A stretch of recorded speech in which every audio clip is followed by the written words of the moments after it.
So let's take a closer look at Malaysia's budget for 2020 and its impact on business. With a modest rise in growth expected over the next few years, the Finance Minister of Malaysia wants to boost investment. Now, to achieve that, the electronics sector will see a 10-year tax break. Businesses' registration is also going to be shortened, and a special channel is going to be set aside for Chinese investments. The debt target, meantime, has been raised to 3.2% of GDP, and that is to allow room for some spending. Public debt is still on track to hit the 3.4% that it set for this time, for this year. That was after Prime Minister Mahathir Mohamad pledged a clampdown. And that forecast of economic growth of 4.8% is higher than the World Bank estimate of 4.6%. Now, to break this down, Yeo Eng Ping, Asia-Pacific tax leader, EY, joins us now. Eng Ping, any clear standout winners or losers from this budget that you see? Hi there. Well, first of all, maybe my quick thoughts around the budget overall. I really thought it was very refreshing and injected a good dose of optimism into the economy. I think it's focused on the right things that are fundamental for supporting, growth and shared prosperity, and that's the vision for the nation.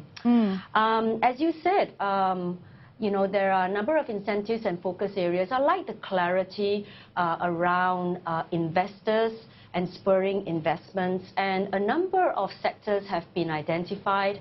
The E&E, technology, digital Malaysia, so high-tech, R&D and innovation. I mean, these are all the sectors which Malaysia would like to grow and have investments flow in.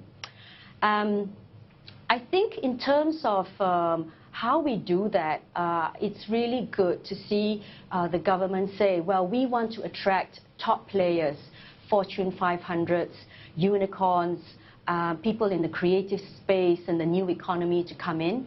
And they granted 10-year tax exemptions plus 1 billion ringgits per year for 5 years. And they're saying, well, it's not just the new foreign investors we are interested in, but we also care about investors who are already in Malaysia, both foreign players and domestics. And there are equally strong tax incentives to ensure we retain investments and investors in these very special sectors. So the ongoing trade war, it has had some impact on Malaysia's economy. What do you think the impact is going to be going forward on the decisions that you've seen in this budget? The trade controversy is out there, and based on a lot of conversations I've had, people are expecting this to continue.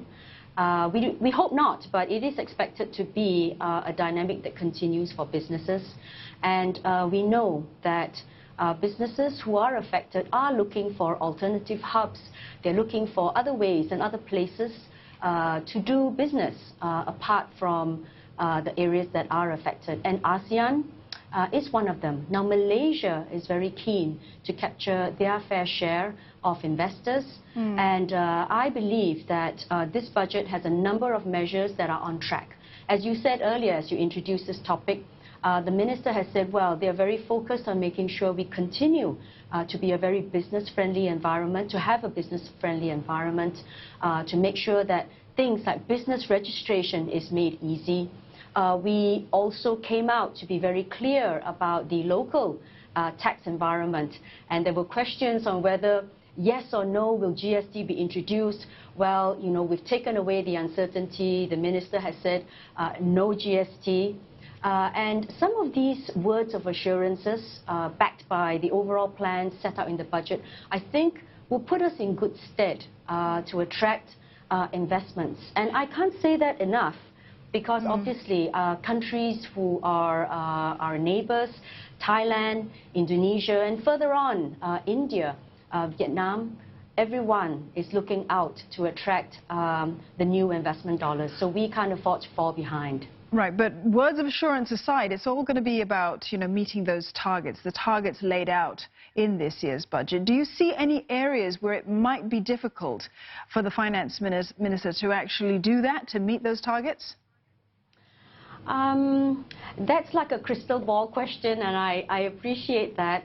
And I think understanding the process over the years of how this budget is put together, a lot of thought would have gone into it, and there would be projections about critical factors that could affect the budget. I think that what cannot be planned for will be geopolitical risks, including things like oil prices that could impact the ability for Malaysia to meet its aspirations in the budget. But barring those unexpected circumstances, I think the government has thought this out, and they will be firm and resolute in wanting to meet all the plans that have been laid out. Eng Ping, thank you very much for your perspective on Malaysia's budget for 2020. We've been speaking there to Yeo Eng Ping, Asia Pacific tax leader at EY.